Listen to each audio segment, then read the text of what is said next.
Rugby. There's plenty to talk about regarding Six Nations, and there's a build-up within the Super Rugby that's kicking off in 2 weeks. At the moment, it's just myself and Jade. Jade, you made it on time. How are you doing? I'm good. It's new to that. We can speak about Super Rugby at Euroa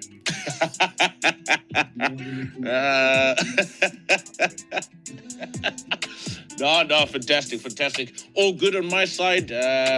Things are picking up now. We're heading into an international season within the Six Nations. So looking forward to that. They've got an odd kickoff time and day, which is quite strange. But nonetheless, we'll start off with the news making headlines. And then from then onwards, we've got plenty to discuss regarding the South African derbies that took place over the weekend. And obviously looking at the young guns that are playing for Leinster, playing for the Warriors, and Edinburgh and all the other teams that are involved in URC. But Jade, without wasting any time, let's kick things off. We've seen the past week, Vern Cotter is officially off the table when it comes to the All Black job. He's been snapped up by Queensland Reds. Big coup by the Queensland side. I mean, getting Vern Cotter after this season is very important for them. I think with Les Kiss who will be taking over the Wallaby side after July. I mean, big move by Cotter. I mean, started off well with the Blues when he came on, and now we are seeing him moving across the ditch to the Reds. Your thoughts, because you are a Blues supporter as well. Yeah, Scoop, I was surprised when I saw it. Look, I didn't think Vern Cotter was really in contention for the All Black job. I think it's a given that the two guys that are in contention. We know it's Joseph and Dave Rainier are the two guys. So, for a Blues supporter, it's just really a concern for him to leave. I mean, you think that he'd stay there. Yeah. With another team or so, and I mean, why would he want the Reds job ahead of the Blues job at the moment? So what's happening there in Auckland that is forcing him to move? Is it the money situation or what? So I don't know. It's really a surprise. Came as a surprise to me, but it's a good coup for Australian rugby. I mean, they've got competent coaches. They've still got Larkham there. For the Brumbies, they've got Vern Cotter at the Reds now. For next year, they've still got Dan Mack there as well. The Doors, so they've got really good and established coaches there. So it's actually good for their game. But I mean, for New Zealand, for the Blues, it's like, okay, where to now? Is it maybe a chance to give somebody like Pat Lam a second stint at the Blues job? Maybe that's something we can look at in Auckland, just throw a punch that side, and say, okay, right, we lost Vern. But they need a big name to come over. A big name, and he's one I'm really thinking of. Maybe Pat served this time in England and in Europe, but I mean, Pat loves it that side. I listen to him. Yeah, man, he's been given weight. They've been giving him freedom to do whatever, or license. He's loving it that side. So very difficult to get him back, but maybe they can get a big name back from Japan or from Europe. I mean, they can't go and replace a Vern Cotter with a mediocre coach, Fair. Massive concerns out of France, Hugh Griffin. Uni Antonio, who suffered a cardiac arrest, a cardiac event rather. He's still stable, but is in ICU. It's forced him to immediately retire from the rugby game. The game of footy. But yeah, man, thoughts and prayers for him in his current condition, hoping we can see him recover from this or come out of ICU on the stronger side of things. Your thoughts on what's happening there? And I mean, we saw Ronan O'Gara making a statement. He was almost in tears. We never get to see that side of coaches when it comes to their players. I mean, your thoughts regarding this Uni Antonio situation currently and in La Rochelle? What's the mood like over there? Yeah, awful. It's been a big shock. This was a guy who was still getting selected to play internationally. A big figure, not just literally, but also personality. I know that he was very popular amongst fans and the kind of environment around La Rochelle. Yeah. Very beloved individual, but big character. And yeah, it's just a massive shock. And for him to you're literally one day you think everybody's fine, everything's fine, and then the next minute the guy's had to retire from rugby full stop due to health issues and things. So yeah, scary and very upsetting, and just adds to the misery at La Rochelle at the moment. They're going through a very bad run of form. They've lost 4 on the bounce now. 3 of their last 6 home games they've lost, which is very bad in France. So yeah, it's a difficult time for them on the Atlantic coast. Yeah, man. I hope the owners of the club don't put too much pressure on the coaching staff and the players, because I mean this is probably a difficult time for everyone involved. I mean, he was a very formidable player that was part of that program. So I mean, yeah, I can imagine the situation over there can be really, really tough times for La Rochelle and Uni Antonio's family as well at the moment. Thoughts and prayers with them. Australia, Jade, Max Jorgensen signs with Rugby Australia until 2031. Long term for Max Jorgensen. I mean, he's been brilliant for the Wallabies. We've seen some of his magnificent tries, if I may say. But I mean, it's a good contract for Australia, or do you think there would be another star coming up and he could maybe surpass Max Jorgensen at this moment? I mean, he's a brilliant player. What are your thoughts on this long-term deal that is signed with Australia? It's massive. Scope is massive. I don't think we'll understand, in South Africa and where most of our listeners are, we take away we take for granted the rugby league aspect. And look at where Matt Jorgensen's, his family comes from. They're massive. His dad was a league player. He played rugby league, so-called legend. He's a rugby league player. So it's massive for him, to stay on until 2031 and not be tempted away, by one of those guys, Roosters or Broncos. But I mean, it's just massive. It was a big signing for Australian rugby. I think he was one of the best wings in the world last year. On performance-wise, he was brilliant. I think just what's his name? Bio Barre, that was just better than him. But I think he was absolutely brilliant. I mean, we've seen it in those tests against South Africa. The one in Ellis Park, you saw his class. Australia. So I think it's just massive for them to keep him, I'm not sure what will happen. Will he have a sabbatical clause maybe in his contract? Because I see that have that sabbatical clauses, which is okay. It's fair, it's fine. But, in terms of this guy, Matt Jorgensen staying, I mean, just to get a player like that, there was rumors of him going to league. I mean, just going to stay. It's just been it's brilliant for Australian rugby. Yeah. I've got the next question or the next headline, but I'm going to ask you. But Jade, I've got a question for you after Hugh gives me his thoughts on the Cam Roigard extension with New Zealand Rugby through to 2029.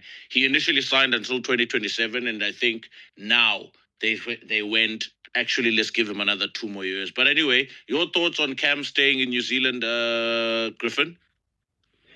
It was a must, wasn't it? If it would have been crisis if he'd left, because he is so clearly the number one scrum half and arguably the most important player. I know that's difficult to say when you've got a guy like Ardie Surveyor in the team, who's obviously massive, but the guy, the performances take such a dip when he's not involved and such a lift when he is involved. If he was to go to Europe, if he was to go to Japan and then become unavailable for the All Blacks, I think that would have been a crisis time in New Zealand. I think then there would have been a very serious conversation about what do we do about the eligibility laws, and it would have had massive ramifications. No, true.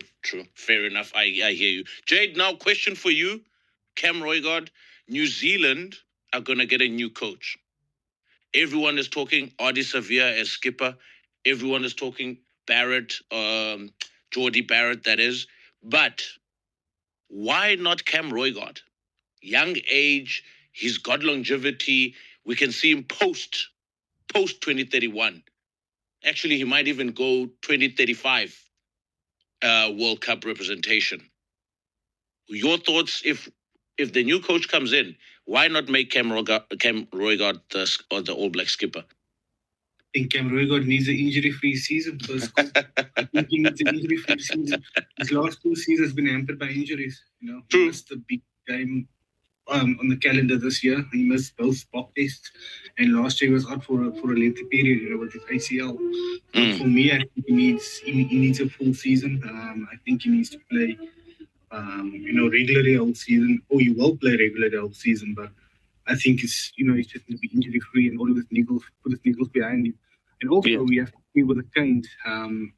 What kind of leadership skills does he have there? I mean, it's a big line of leaders at the Canes. I mean, I'm looking at it. Karifia, so far more Brad Shields, and you've got Jody Barrett there as well.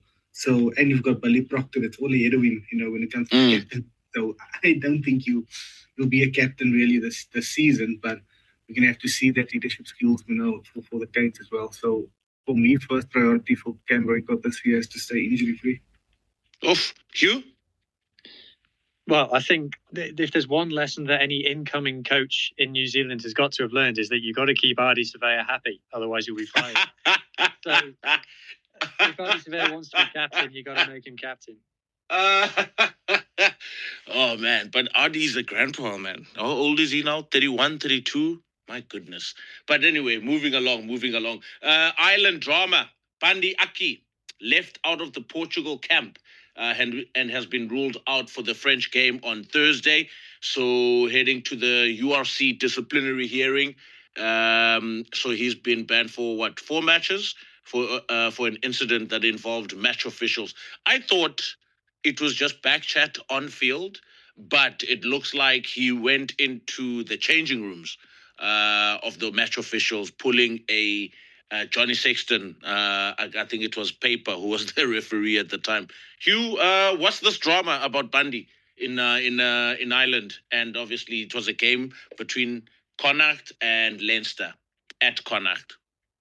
Yeah, what's interesting about this? There's lots of layers to this. So initially, we all thought that it was just back chat on the pitch, as you rightly said, Scoop, and then it turned out that it was much more, and it happened off the pitch as well.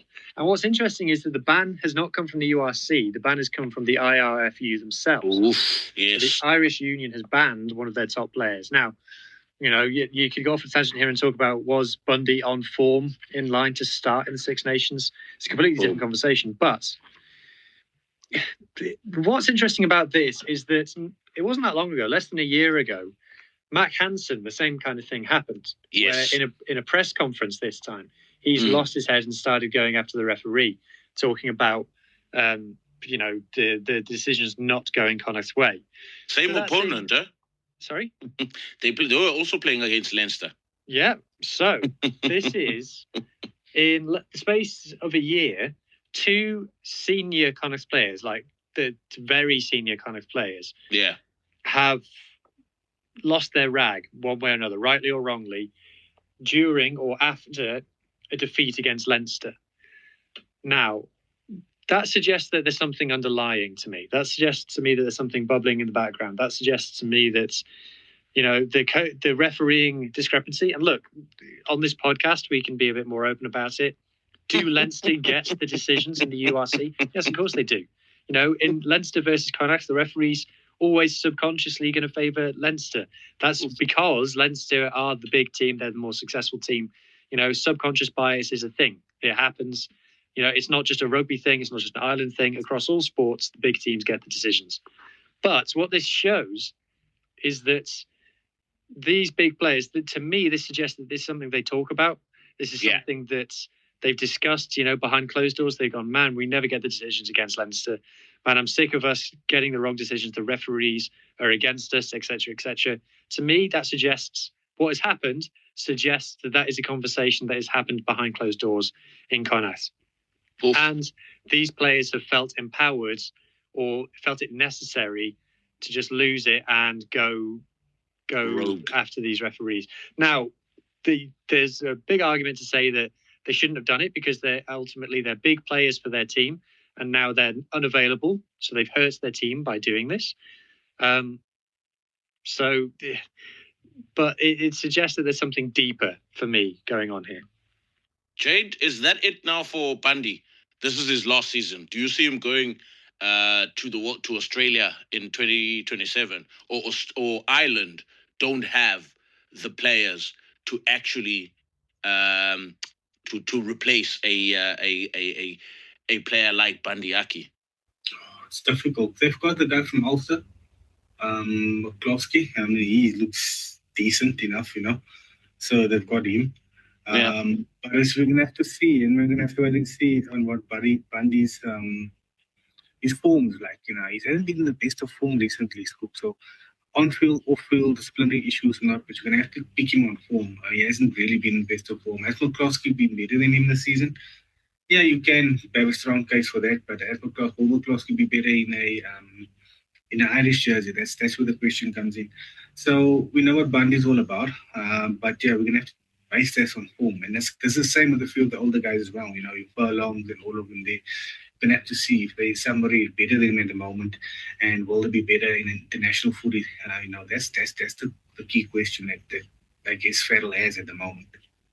Yeah. It'll be interesting to see how Ireland. Also, I think it's a brave call by Irish Rugby to suspend one of their senior players like this. Or I guess they, like you said, they're trying to make a statement. But yeah, we will be discussing the shape of the game. So maybe just think about how these small little things like this impact the shape of the game. More Irish pain. Hugo Keenan is out injured. So we remember the guy who scored the winning try against Australia in the British and Irish Lions tour last year. I think this could be a massive loss for Ireland, especially when they come up against France. Jade, what are your thoughts on Hugo Keenan? No, I mean, he hasn't really played a lot of rugby this season. He's been on and off for a few seasons now. I think after that Olympic break that he took, when was it, 2 years ago? Oh, yeah. He hasn't really been, the Hugo Keenan of old, but at the time when we named him as the best fullback in the world on current form, but at the moment, I don't think he's in the top 5 at the moment. He's struggling for form. The winger, I forgot his name now. The winger from Leinster that's been outstanding this season. I think he played a few games on the right wing and the left wing. He had a few. I can't get his name now. O'Brien? Not O'Brien. The other one, the younger one. I can't get his name now. He scored a few tries. Not Osborne. Not Osborne. There's another one, a younger one. I think he caught the eye, and I think what Ireland needs to do now is they need to look at these guys. That's the younger guys getting opportunity. I'll get his name now, but it wasn't Osborne or O'Brien. There was another winger that played. He made his debut for Leinster, and I think it was against Ulster, and he came on and had a massive performance. But for me, the problem is these guys don't really, when Leinster do, and I feel it happens a lot with Ireland at the moment, where it's become a norm for them, and Leinster has become basically what we'd call it a trial for Farrell and his coaching team. So they base them on the Leinster performances. But there's a few guys, that's on the scene and behind the scenes that's been putting up their hands there that I think really needs to come into both the Leinster team and into the Ireland team, get more game time to freshen up. Because, Scoop, the names that you mentioned now, I mean, the names that we mentioned, looking at guys like Henshaw, Keenan's injury probably is not that old, but, your Furlongs, your Bundee Akis, Hansen can't stay fit at the moment. He's struggling with injuries. You're looking at all of these guys over there, and you're looking at the performances that they do have, and the performances that they have in the age also. They haven't really been at their best. And I think for Ireland, they need to freshen up, and they need to go a little bit left field and take a gamble on a few of these younger players. That's what I feel at the moment. Jade, would this be a Joshua Kenny by any chance? Here we go. There we go. I had found it, but Scoop beat me to it. Here we go. Oh, I see Mpumelelo also put it down here on the comments. Here we go. He caught the eye. He reminded me, he's got pace, he's good under the eyeball, and he's got X factor. So he was somebody that I was hoping, to take a punt on. But, and you have also got this question for you as well. We're looking at the Leinster fly of, I think it's Burn. And every time he's really come on the field for Leinster this season, when he's come on the bench or so, he's really changed the game. And I think when basing on current form at the moment, he should be starting at 10 for Ireland in the Six Nations. I know they will go Pendergrass or Crawley, but I mean, he's one that's really put up his hand this year. And I just feel that there's a few more guys like that in this Irish setup. They can come in left field selections that can really freshen up the squad, because that's what they need going into the next World Cup. Yeah, he's definitely thrown a spanner in the works, Harry Byrne. When he first came on the scene, I don't even want to know how long ago it was, because I bet it was like 2018 or something terrifying. But when he first came on, people were like, "This is the guy. This is the guy who's going to replace Sexton. He's going to get capped at like 19 years old, etc., etc." And it never really panned out.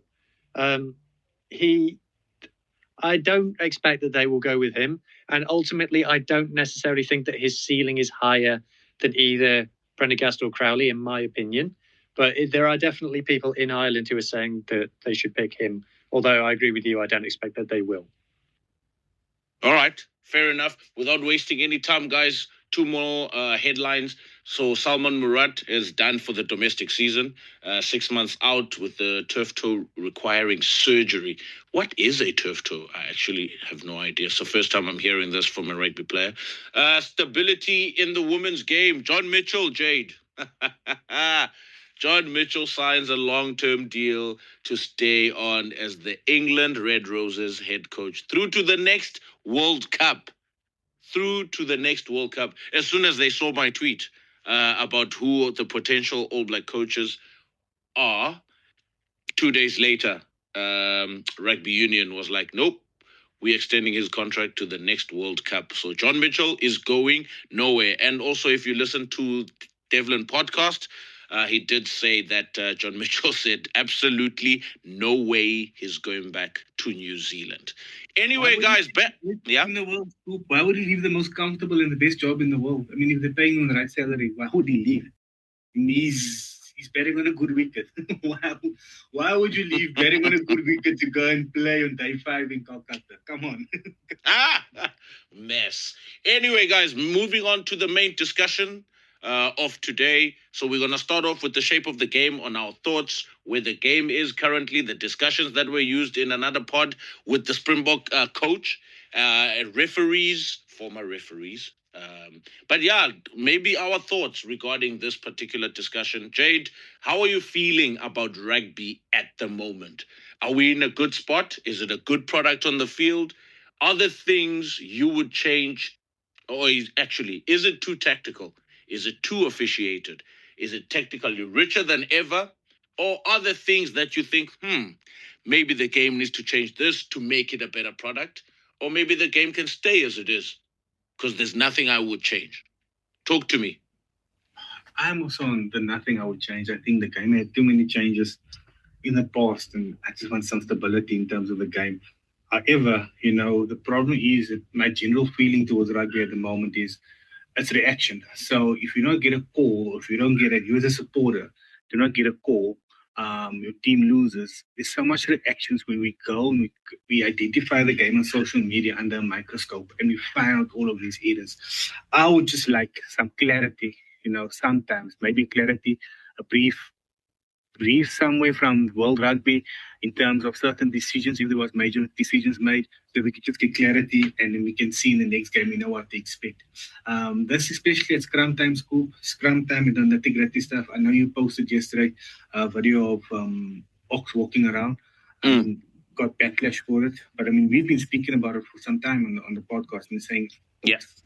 Just look at it nicely. I mean, we've also spoke about the double banking at more time. How many teams do it and get away with it? How many tries were scored in the past 3 years with double banking and teams get away with it?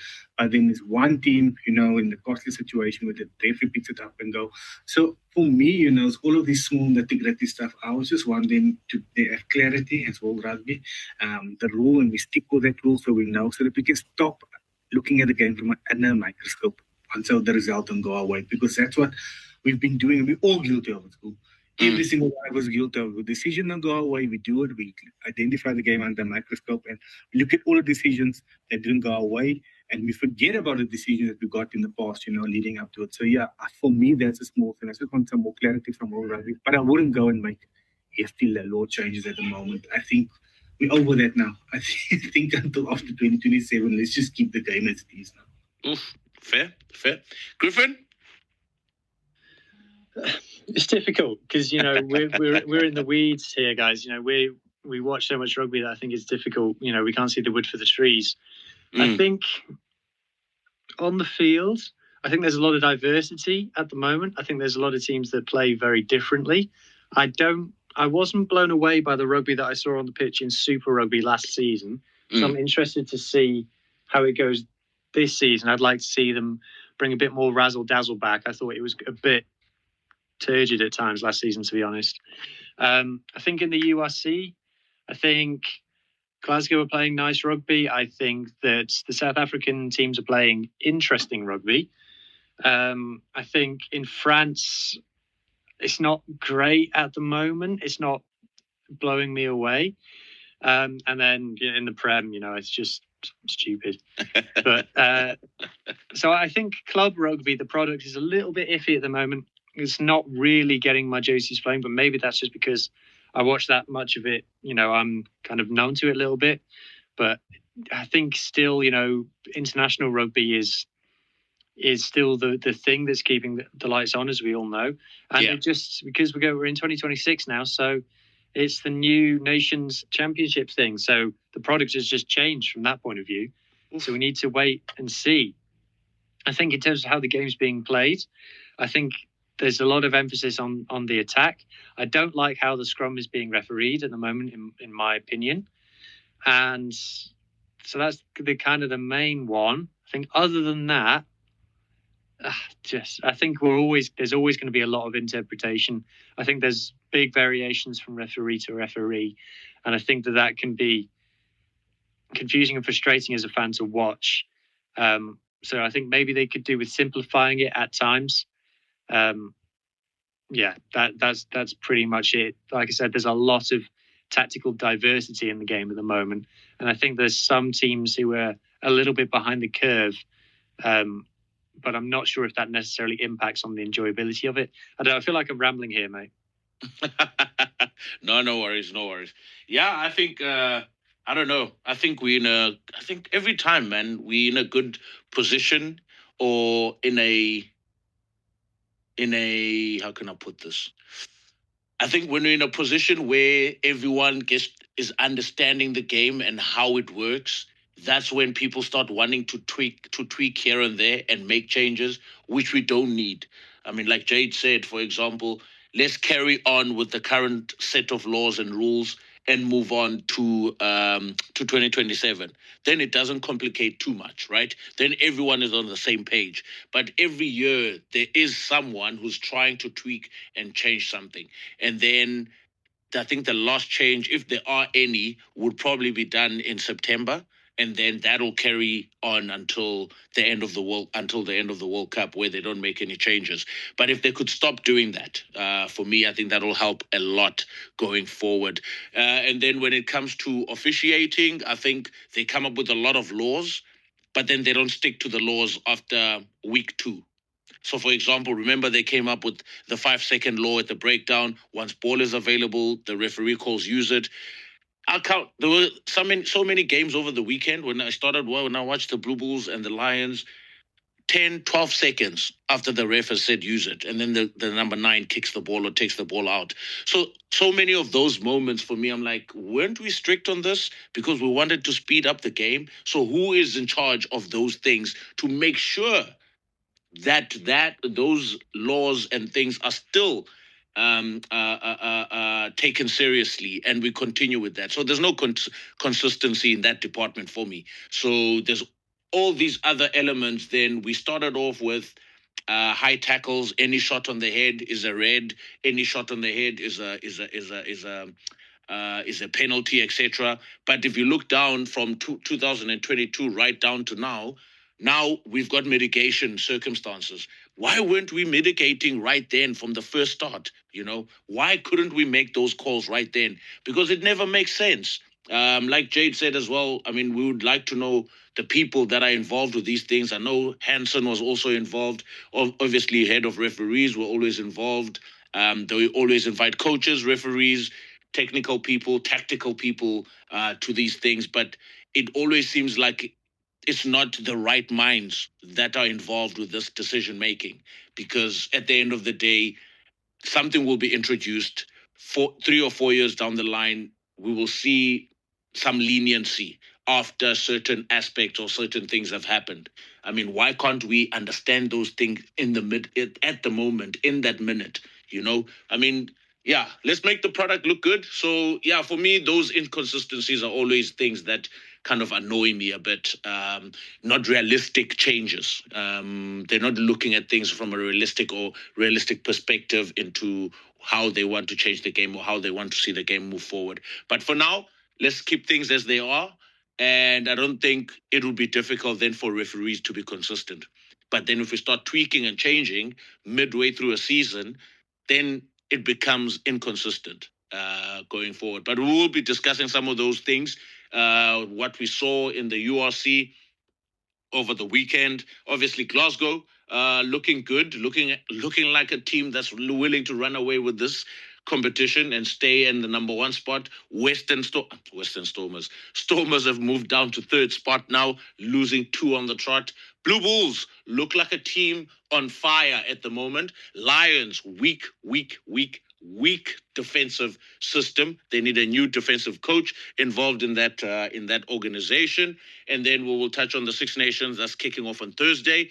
And then after that, close it off with Super Rugby and the headouts that have taken place over the weekend. Griffin, Glasgow Warriors looking good with a second string team because all the Scottish guys now are in camp and Six Nations is kicking off next week. But I think, what's his name, Franco Smith, does have a very good program running there. And it seems like everyone understands their roles, understands what they need to do because they've got a very good second string team. But before, maybe this is where they would struggle in this competition because now they look like a proper Leinster-esque type of team. Your thoughts on Glasgow this past weekend? Yeah, no, they keep getting the job done, do they? They're a team that's got confidence. They're a team that understands how they want to play and they're consistent. And look, it's not just this season. Glasgow have been consistent for a good 3 seasons now. And it's good rugby. They're good to watch and they're confident. It's not just a recent thing, like I said. And getting the win over Munster, obviously, that's a big rivalry. That's probably the biggest rivalry in the URC that isn't like a derby rivalry. This is like a cross-border rivalry that these two teams have got. They don't really like each other because of the history between the fixtures and things. They've upset each other in the past. But yeah, it's from a Munster point of view. Obviously, Clayton's there. They started the season so well. I think they were 5 from 5 to start the season, and now they've lost how many in a row? Maybe 5 in a row. Yeah. Or no, because they beat the Dragons last time out, didn't they? But they scraped the win at home to the Dragons, and now gone and lost away in Scotstoun. Will Glasgow run away with it? Look, you can't with the playoff going down to 8th. You can't really run away with it. So long as you're in the top 2, you're okay. And I don't see them slipping out of the top 2 anytime soon. Because as you said, even with the Scottish guys away, they're still putting on the performances. They've got to go away to Ulster to end the season, and I don't think they've done their Southern tour yet. I don't think they've been to South Africa yet. No. So they still got that to come, but they put themselves in a great position. They're getting the bonus points as well. That's the big thing. They're not just winning, they're getting the bonus points. So it's looking good. The question is, and we spoke about this last week, with them going deep in Europe as well, potentially, are they going to have the squad to fight on both fronts? I'm not sure. Oof. Fair. Jade, Stormers. A month ago, nobody could sniff, nobody could touch, nobody could challenge the Stormers outfit. Breakdown, set piece, nobody could challenge the Stormers team. Nobody. That includes in Europe, Investec Championship. But now, 2 on the trot, 0-2. 3 on the trot, school. They've lost 3. 3. Oh, my goodness. It's 3 on the trot. Oh, my goodness. It's getting worse. They're not calling for Dobbo's head yet. They were calling for Akas's head. 0-3. What has gone wrong? Talk to me. Yeah, I think they'll be kicking himself because I think they must have thought and eyed the the top spot. They must have had the top spot. They took points of Leinster. They took points of Munster away. They've done the difficult things, so far in the competition. And this is the period for South African teams where you really wanna get away on the log and really wanna solidify your own playoff spot, because a lot of the European stars are playing in the Six Nations. So if it's an opportunity, I know you won't have a lot of cross fixtures, maybe cross fixtures, but still, in during this time you want to get your points, even if it's 2 week or two after Six Nations. A lot of those players won't be involved because they'll be recovering still from the Six Nation activity. So it's really a window of opportunity, for South African teams to put their foot on it, and put their foot against the throat of the European teams. But I feel it's opportunity missed. I don't know, is crisis mode yet? Scoop, I don't think we can call it crisis mode yet. They're still a good team. They've just been poor this past 2 weeks, and the Sharks have also been very good this past 2 weeks as well. So, I mean, you can't also look like JP turned things around there as well. So they caught them off guard last week, and yesterday they were just the better team on the park. So, for me, the Double's got now 3 weeks, so 3 weeks to regroup. The next game they play would be at the end of the month. So they play the Lions at Ellis Park. So it's an opportunity for them. It's a must get 5 points for them. They have to get 5 points from that game at Ellis Park. So, and for me, the Stormers, I think, is an opportunity missed, where they could really assert itself at the top of the table, because they were coasting. They were coasting and looking good. And on both fronts, European and in the UFC. So for me, I think that at the moment the Stormers just need to reset. Maybe the break came at the right time for them, just to reset, regroup, and get their focus again on the finish of this competition. Yeah. They're lucky. Otherwise, if they were playing next week, we would be talking 0-4, surely. Griffin, I mean, like I asked Jade as well, regarding the Stormers, we've spoken about, obviously, their forward pack not going forward. If they don't go forward, then the backline tends to struggle.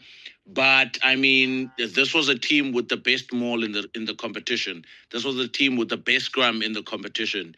Now everything seems to be in tatters, in chaos, no organizational structure. I saw their approach on Saturday.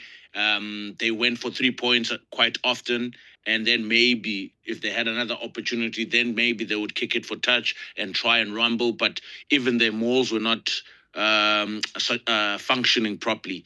They looked disjointed, and the Sharks were just disrupting everything. At line out time, they were competing.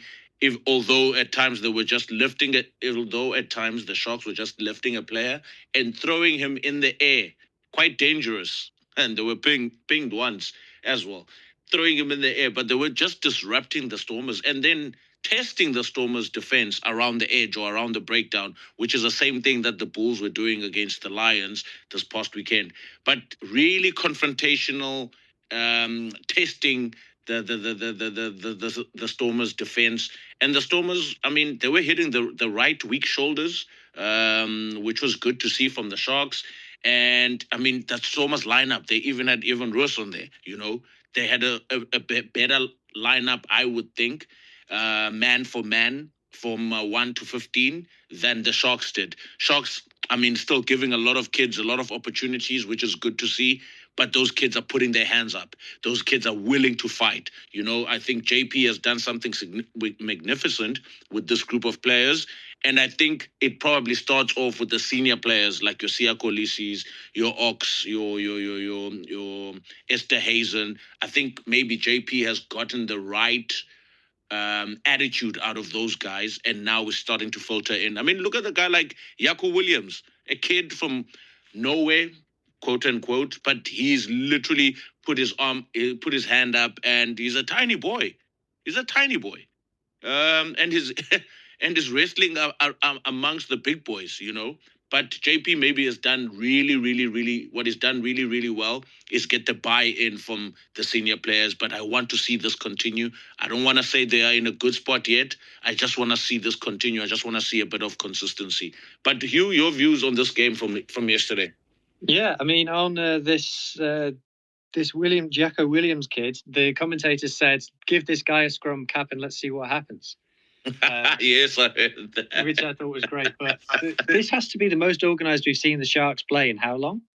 Like, that was the main thing that when we were watching them under Plum, we were saying, hey, what are you guys trying to do out there? We can't see what it is that you're intending to do when you've got the ball. And that's not the case in these two Stormers games. Now, if they've targeted these Stormers games and JP has built these up like this is our Everest, guys.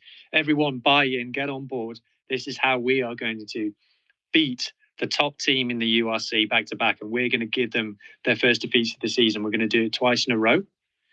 Then everyone gets on board for that. So I agree with you. We need to see them continue this on. However, we also have to acknowledge that this is the most organised, most complete Sharks performances in 2 consecutive weeks that we've seen since I don't know when. Very, very impressive. I have to say, Scoop, I'm not sure I agree with you on the 1 to 15 Stormers being better. I mean, if I read out the Sharks back line, Williams, Hendrickse, Williams again, Esther Hazen, Hooker, Edwell, Rassie. I mean, how many Stormers players are getting into that? Are we taking, Reinach, Williams?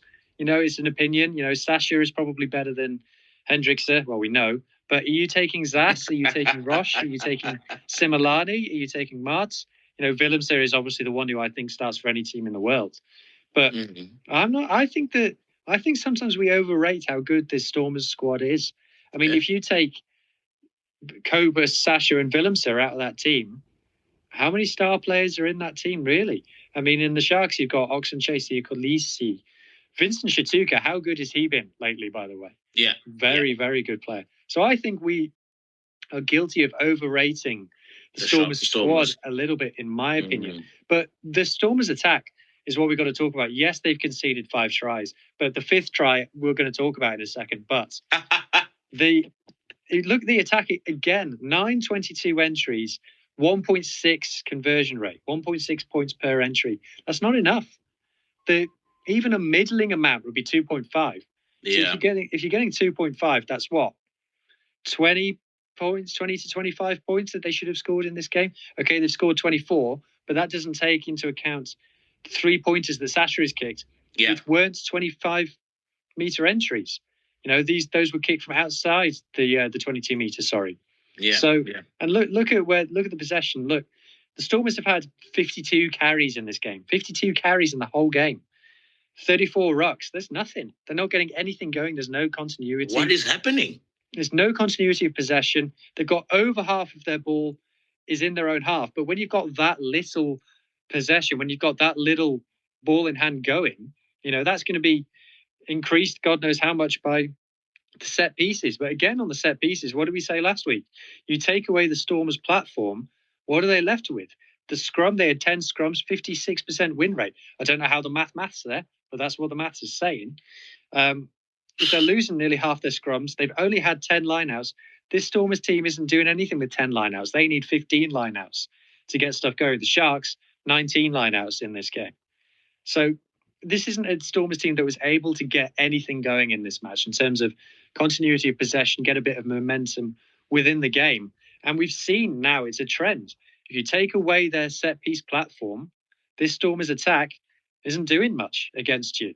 So the Sharks have shown the blueprint here. Yeah. The Stormers, I don't think they're an out-and-out bad team, but they need to add more to their attack because their attack is too dependent on their set-piece. And if they come up against a South African team who can face them down at set-piece time, then they struggle to score points. They really struggle to score points. But anyway, let's talk about that 5th try, Scoop. Talk to me. What is the question?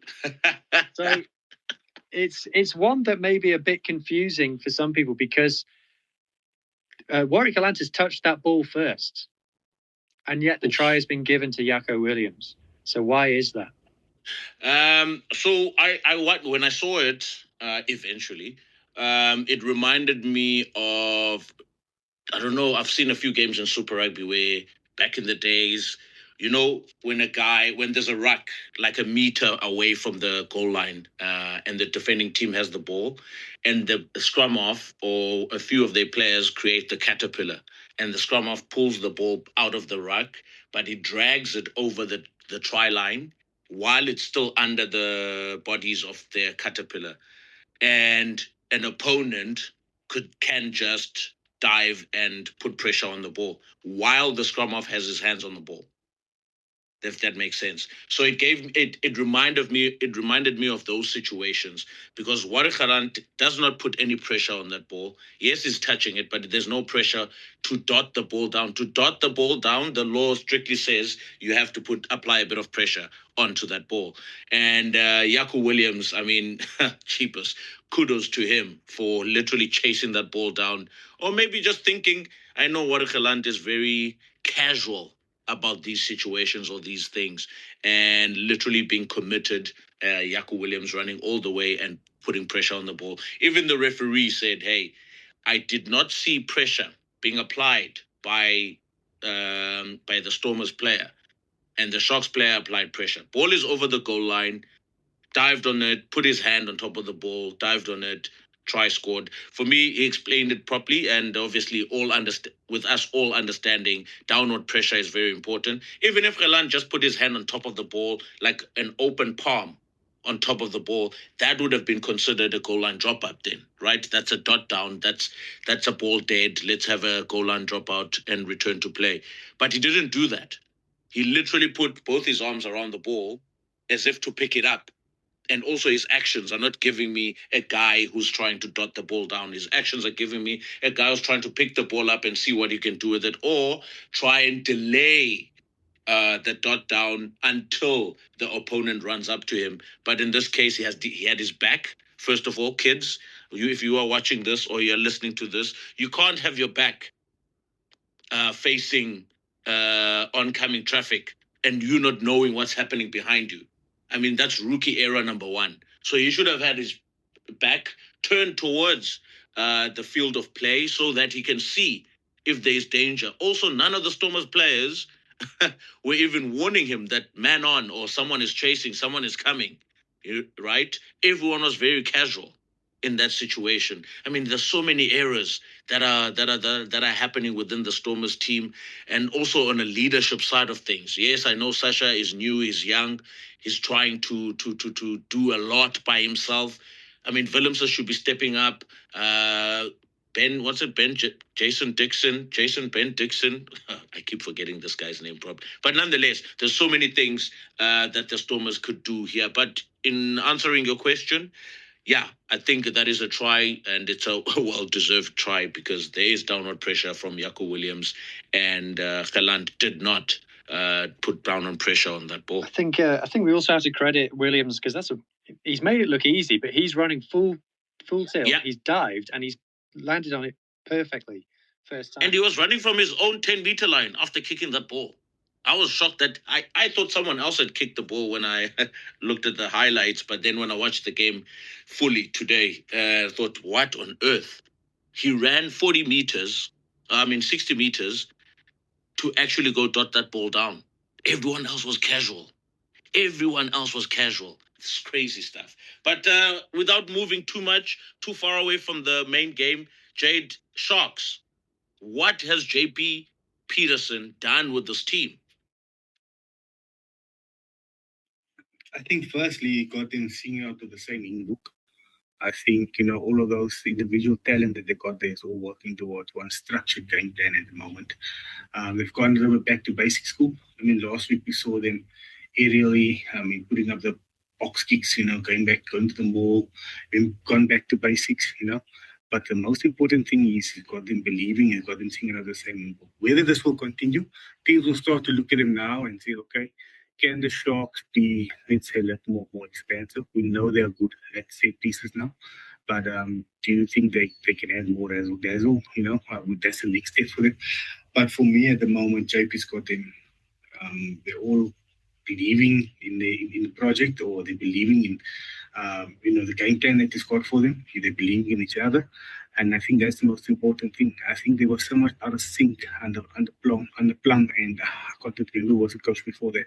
But they were so out of sync and there was just a whole bunch of individuals in this team. But now, they're all working towards the same goal and to the same game plan. For me, that's the main thing. And also, they set plays has gone much better. I mean, they look much better at line-out time, like you spoke now. So, defensive line-outs was getting better. They're carrying hard. They're getting much better. They're getting with intent when they're going. They're getting over advantage line at times. And yeah, for me, it's all become this nothing really. Scoop, it's nothing extraordinary that is done. He's just sharpened up the basics, made them all sing out to the same book, and I think that has been beneficial to them now. All singing out of the same hymn book. Eh? Amazing sharks, how sweet the sound. Jade, before we move on to the Lions and the Blue Bulls, looking at the scrumming.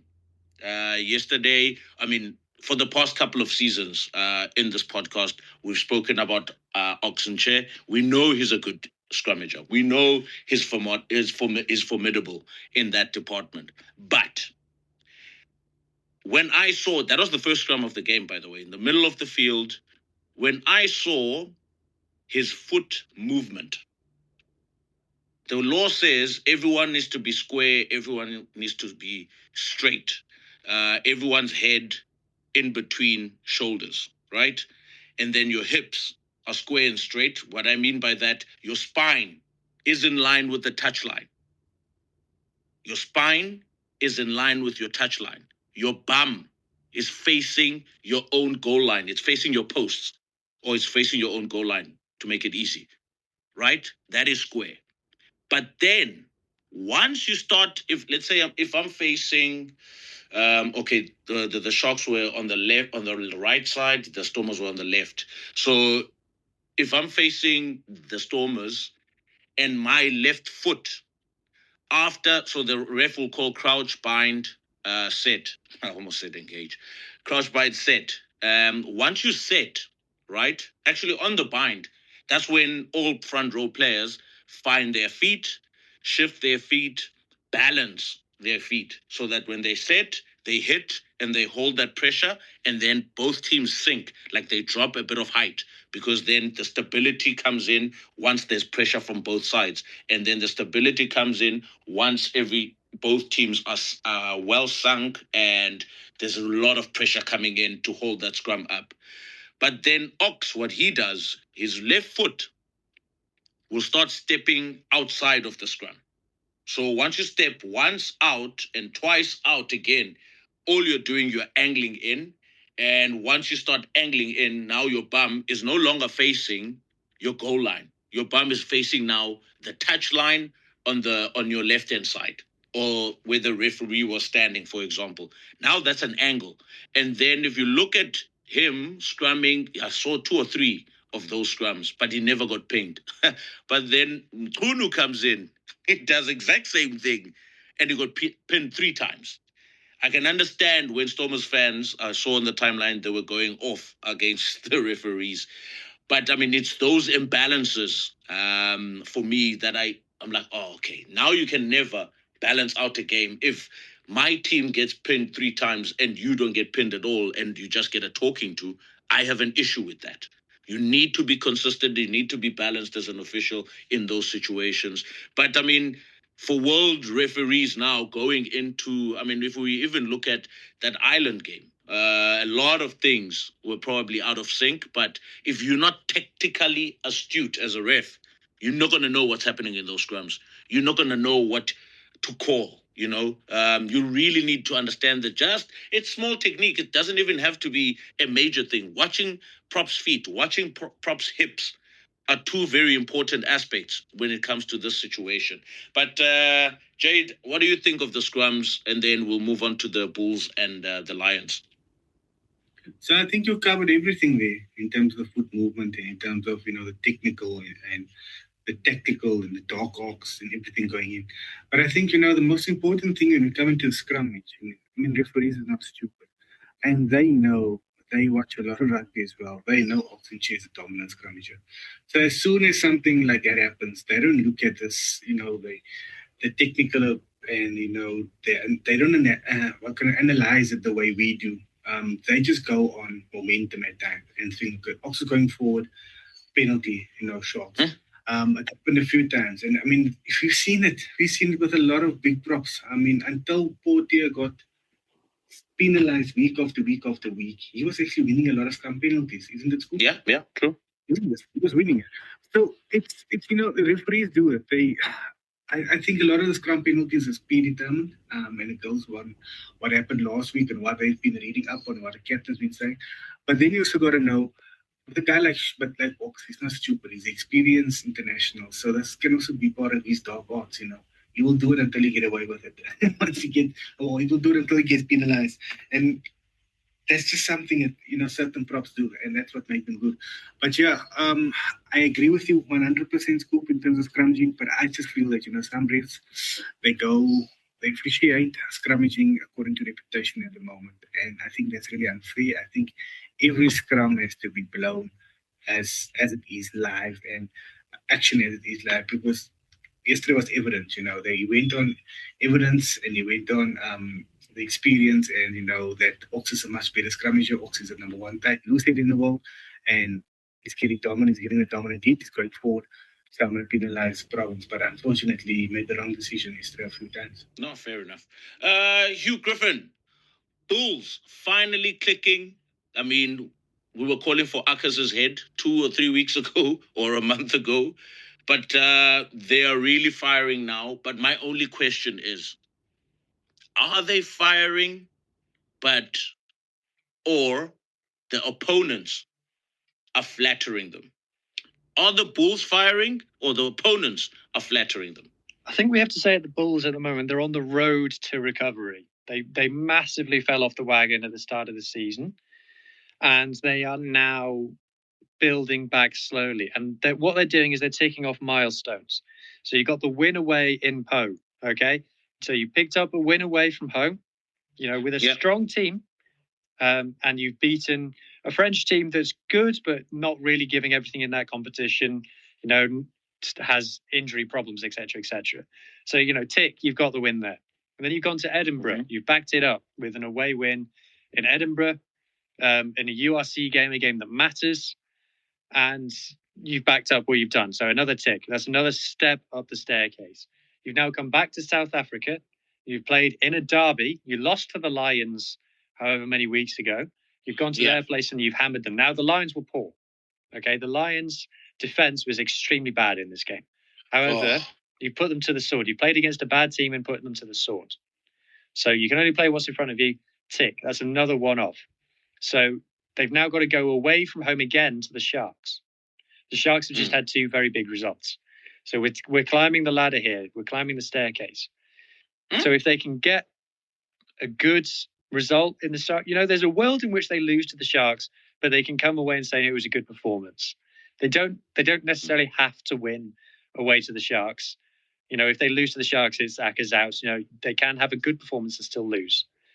And then they've got the Stormers at home. So we can see that we're building here. We're getting back to where the Bulls need to be, which should be the top South African franchise. That's where they were for the last few seasons anyway. Best. So we're getting there. So they're going in the right direction is what I would say about the Bulls. I'm not ready yet to say they're back. This is Blue Bulls, URC final number 4 incoming. Yeah. But they are heading in the right direction. And I think we need to have credit. We need to give them credit because Akers hasn't done it, but he has stopped the rot. He has turned it around. He has gotten them. He is solving problems, is the way to say it. Yeah. So they deserve credit for getting back on track. But the job's not done yet. Okay. I think for me personally, I mean, I now have been paying a bit of attention to the Bulls since their win against Edinburgh, I think. But I've noticed their style of play recently, the way they've changed up a lot of their attack this season, or actually the past couple of weeks. Obviously, I'm assuming that's the influence of this De Bruyne guy who's come in, and they really want to hit you around the ruck and around the breakdown, and you get Ambrose Papir picking up the ball, doesn't run, maybe takes one or two steps, trying to bring in the pillar of the defense of the opponents. And then once the pillar commits, he literally shows soft hands or a pop-up pass to a forward coming around the corner, targeting the pillar and post or the A and B channels from the defensive pattern. But they use that a lot, and they'll move on. They'll move to the right, and then they'll change it up and come left, and then get the ball out wide to the back line. Depending on how slow or how poor your defensive lines or pattern is, then there's multiple gaps, as we've seen against the Lions on Saturday. But it's an interesting tactic, which also gives me a bit of Joe Schmidt vibes to it. That close quarter rugby, keeping it in those channels and staying between the two 15-meter lines, never really pushing towards the tram lines. And unless there's broken play, they'll challenge you on the blind side a bit. But if there's no broken play, they keep hammering. I mean, they did it against the Stormers as well. Ambrose Papir pick up, takes one or two steps, pop to a forward, takes it up, which should be easy, quote unquote, easy to defend. If your defensive pattern is good, I think it'll be a good test, especially against the Sharks. Because if you have one-off runners and Joey's defense is as good as it's been the past 2 weeks, I think it will be a very nice competition between the two teams. But Jade, what are your thoughts with the Blue Bulls? What are your thoughts with the Lions? I think the Lions defensively were incredibly dismal. I mean, it's the worst defensive performance I've seen in any competition. I mean, now I'm even talking about English Premier League, where you see 70s and 80s on any other weekend. Yeah. And I think the sad thing for the Lions is last year, they stuck together for long in the competition before they really fell apart. And this season, it seems like they're falling apart, sooner than later in the season, which is a real concern. Ukesh and his team, we really don't want this. They don't have the depth. They don't have the player roster that other teams have. So you really want them to stick up for a fight and, at least stick to their game plan and stick to their defensive patterns going into games. But they've been falling apart recently. The other thing, that caught the eye, I mean, you did mention, with Neil De Bruyne, his attack strategy, hitting the green rock areas and hitting the pillars. But also what's been catching the eye now with the Bulls is with the support play. They've been looking much better with the support play. There's always been a guy on the inside and the outside support play, running right lines as well. So I think they picked that aspect as well. And the encouraging thing for the Bulls is, yes, they do have a lot of problems still. But if you look at their fixtures, they've only got... they've got the Stormers and the Sharks and Munster at home. And then they've got, I think it's Dragons and Scarlets away. So there's no reason for them now to actually lose a game. The difficult games and the hard games is behind them. They should. I fancy them. I fancy them to be at Loftus. So, I mean, they should go to Dragons, and no offense to you, but I mean, the Bulls should go to Scarlets and beat Scarlets in Wales, although it will be difficult for them, but I think that's... Come on, the Scarlets. I'm just looking at the fixtures and I'm thinking to myself, what's going to stop this momentum now? What is the excuse, if bad performance comes along? Because they've got a better run of fixtures going forward, Mm-hmm. So I think they can build some momentum and they can carry and finish strong. But then again, we'll have to see with this Blue Bulls team. We'll have to see, because they can go back into old habits again, that they started with the season. But for me, I think it's set up perfectly for them now to finish strong. Okay, fair enough. But in general, Griffin, your thoughts just to close off the Lions and Bulls? You've spoken about the defense with the Lions. I mean, do you see them getting anywhere in the competition now? Because they were in a very good position, I think mid-table at one point. But I mean, we've seen everything for the past 4 seasons with the Lions. Do you think there will be a change this season, or it'll be the same old Lions mid-table team, finishing in the same position as probably last season, and they'll go on about what they do best is be an average program in this UFC competition? No, I'm not seeing them anything different from what we've seen. To be honest, I'm not seeing progress there. It's very difficult for the Lions to progress, as we know. We know all the reasons, all the problems they have. But I'm just seeing them continue to be a mid-table team. I think they'll pick up some big wins in Johannesburg. I think they'll mostly lose away from home, and I'm not seeing any reason that that's going to change. I haven't seen a change in their playing style. I haven't seen a change in their coaching box. I haven't seen much of a change in their on-field squad either. Unfortunately, the Lions, in my opinion, are going to continue to make up the numbers. Jeez, messy business. Anyway, moving on. Six Nations previews kicking off on Thursday. Hugh, what is this business about Thursday rugby now? Are we trying to compete with UEFA Champions League? Yeah, it's upset a lot of people in Ireland, this. So the Thursday rugby is a thing in France. So you have to remember that the game is being played in France. The Pro D2, the second division of France, every week has a game on a Thursday night. So the French public is used to it. It is unusual. I guess there must be a good reason for it. I don't know what the reason is, but there must be a decent reason. But yeah, so this is a bit weird. It is new. There's never been one happen before. But I guess the French TV has basically said, we want this to happen, so it's happening.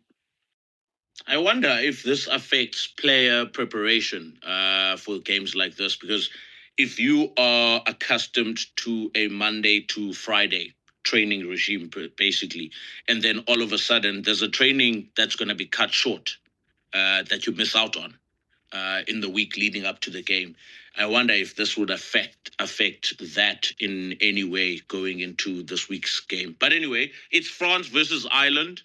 What are you thinking, Griffin, regarding this game? Who do you see winning this game, actually? There's a lot of pressure on France. If they lose this, it's going to be a very lonely place for Fabien Galtier. And there's the bigger talking point as well, because it looks like that they're going to start Dupont and Jalibert together, which is what everybody has been crying out for.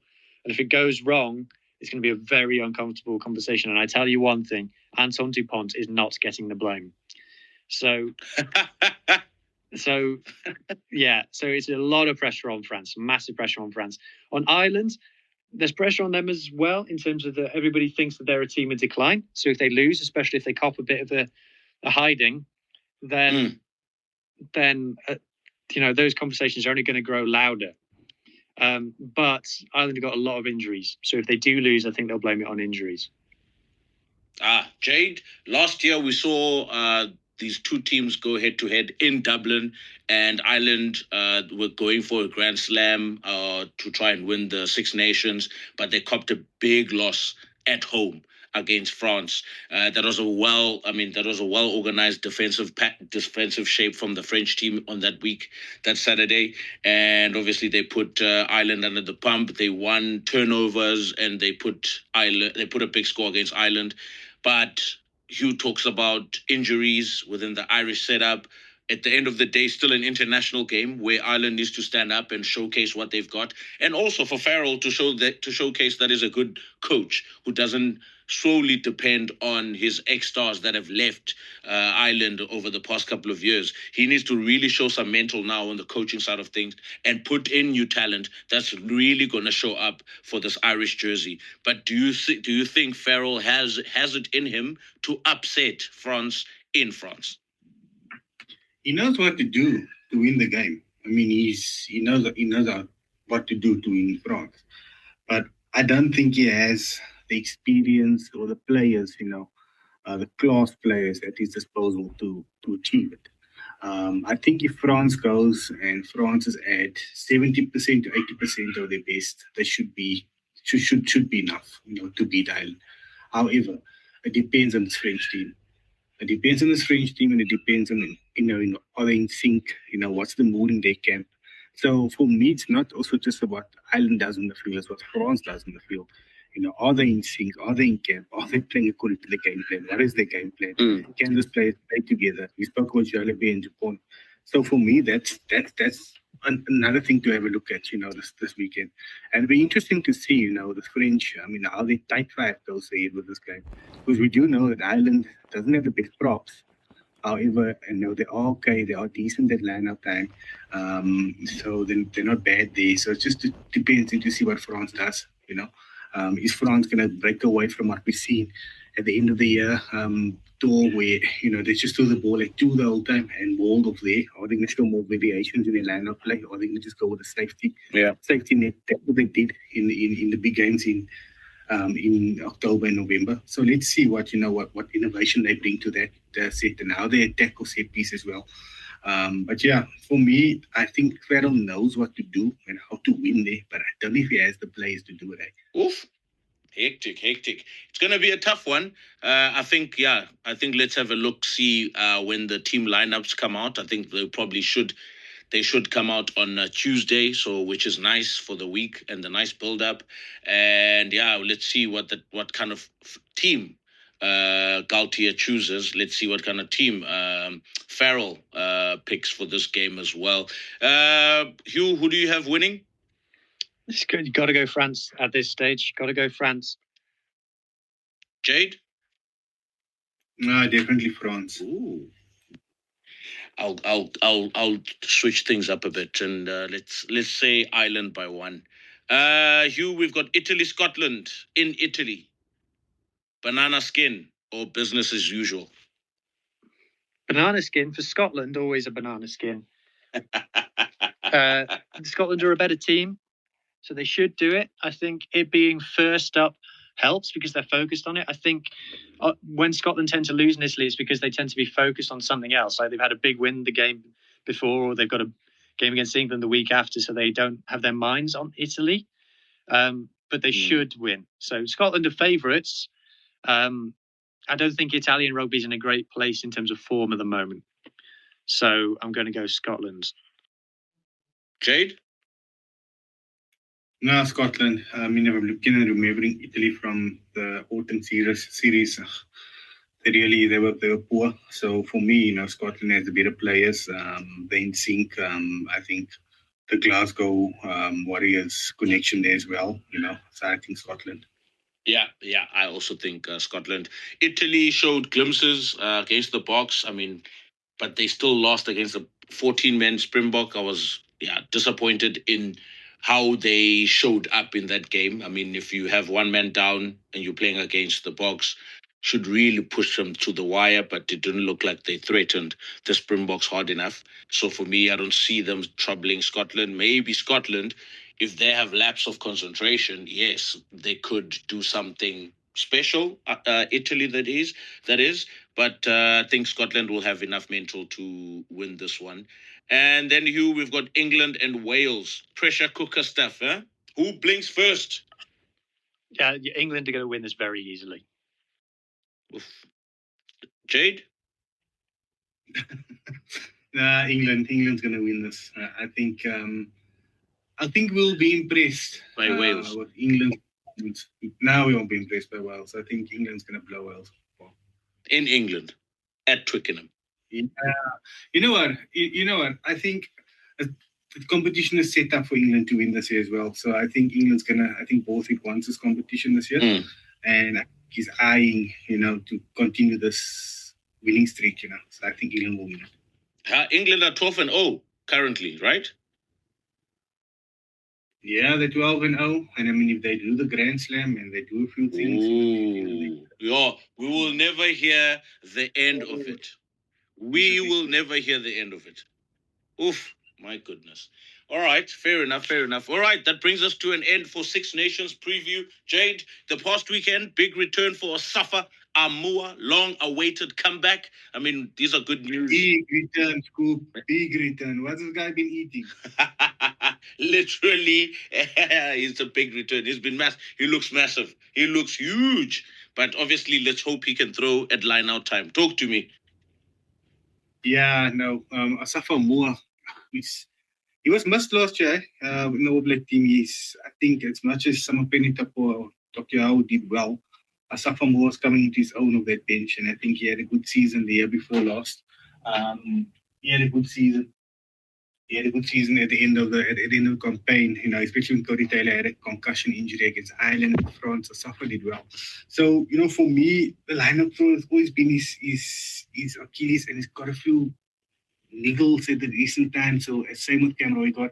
I don't know what they do with the Hurricanes. Maybe Wanda must tell us, because the Hurricanes, the guys come back into preseason, looking like they're going into WWE WrestleMania. They just. I don't know what are they doing in preseason. I don't know what they're feeding them there, but they also tend to be the union with the most injuries and the most niggles. They always players picking up niggles and injuries in that union.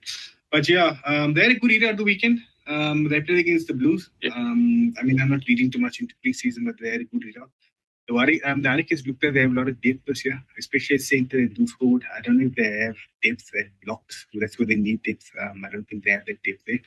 But yeah, it's been interesting to see, and I think you will keep a close eye on this when it turns from Japan, how he settles in that lock, because he's a quality lock forward from Japan. It's hard for me to say, Japan is a real quality lock forward, but he's a classy lock forward. It's interesting to see how he settles in this competition. But yeah, in terms of that game, I saw the highlights. The All Blacks didn't play, so we'll see more. I think in this weekend, if the All Blacks will get a few minutes under their belt, so we'll see about it. Yeah. And we'll see if they are, But it's interesting to see, in Australia, what the Waratahs is doing. Yeah, I was impressed by that win, actually. Against the Reds, that's a big win. Big win. And Crusaders beating the Highlanders as well. So it's all pre-season at the moment. The real action starts next week, this weekend. Doesn't Super Rugby start this week? No, the week after. The week after. Oh, the week after, yeah. So the week after Super Rugby starts. And I've been interested to see, what shape teams are. Australian teams will come to the blocks fast, and we will be speaking of, in Australia, we'll be speaking of, it could be the year that the Reds or, this Flavor of the Month team can go on and do it, and then they'll just disappear down the log again.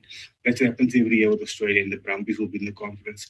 But yeah, for me, it's interesting to see what shape these players are. It looks like there's a lot of New Zealand players putting a lot of mess. I've seen Estefana and Luku also looking like he's put on about 5 or 6 kilograms as well. So he's going to go play flank. I don't know what these guys have been eating, in the off season. I don't know what they've been eating. Maybe they've been eating, too much steaks and stuff that side, but they're coming back huge. It's now just for them to maintain this physicality on the field, Yeah, watch out for the Drua as well. Big scoring game against the Chiefs, 47-31, but they had a good... Right? Yeah. They've got a big shift in the forwards as well. They look to be working on their set piece, so which is good for Fijian rugby as a whole. So if the Drua can really wrestle up in that forward pack, be direct, be confrontational, and then obviously get those electric backs going, I think they could also be formidable. They had a good season last season, along with Moana. But we want to see continuity. We want to see them grow. We want to see them perform at the highest level. If they can make a playoff this year, they should target a playoff. If they can make a playoff, that would be very good achievement for the Drua. They're very exciting. Also, not a lot of teams go up to Drua and actually win easily. So we know this. So hopefully they can pull off an unbeaten streak this year at home. If they can do that, I think they stand a very good chance. But we're looking forward to the next hit out, which will be next week again. Teams will be coming. There'll be a lineup. There's a lineup, I think, online regarding who's playing who. But some teams have a streaming service where they share on their platforms, so it's easy to kind of catch up and watch these games. Some of these games are 4 different teams. They put 2 different teams out in the first 40. They put 2 different teams out in the second 40. So, yeah, showing that they've got the depth, they've got the cover, and then they've got fringe players, obviously, outside of that. But, yeah, it's been good to see. The headouts, I watched the Crusaders game against Highlanders. Yes, like a very fast pace, man. It's almost unrealistic how quickly they play. Yeah? At flank. I haven't seen the highlights of that guy. I've just seen the highlights, but I haven't really seen Ollie Mathis. What's he looking at? Because I've seen he play flank. Did he put on some weight? How does he look? I don't know, man. He still looks small, as usual. I mean, he's only, 19, 20? He's a kid, but I don't think I'm expecting too much from him. Lucas Casey is a person I'm looking at, and yeah, I just want to see him make dominant hits and be a nuisance at that breakdown. So I'm really looking for Lucas Casey. He was very, very good for NPC. Him and Pleasure at Highland at Otago were looking very good. We thought they would be invited to the end of the year tour, but they weren't. So I'm looking for a big performance from a Lucas Casey. I think the All Blacks would require another 7 coming up in the ranks within the domestic competition. So, yeah, let's see what happens within that situation. But, yeah, that's it from my side. Jade, any closing comments, Hugh, from your side? And then, yeah, I think that's it for today. No comments from our side, guys. No comments. Be interesting next week to chat some international footy again. Oh, yeah. Goodness gracious. Yeah, so we'll give the North, their respect and their time during this Six Nations. I think it'll be a very open and interesting Six Nations. I think it'll go to things as England and France, but I think Scotland might have a lot to say about it. Oh, don't tell me about Scotland, please. Hugh? No parting shots this week, mate. All right, fantastic. Thanks, Hugh. Thanks, Jade. Thanks to the listeners. This is The Rugby Scoop. Have a wonderful Sunday evening and a great week ahead. See you guys next week, Sunday. Oh, it's the big one next week, Sunday. It's a long scoop. It's the amazing scoop. International footy is back again. Cheers, guys. Cheers, guys.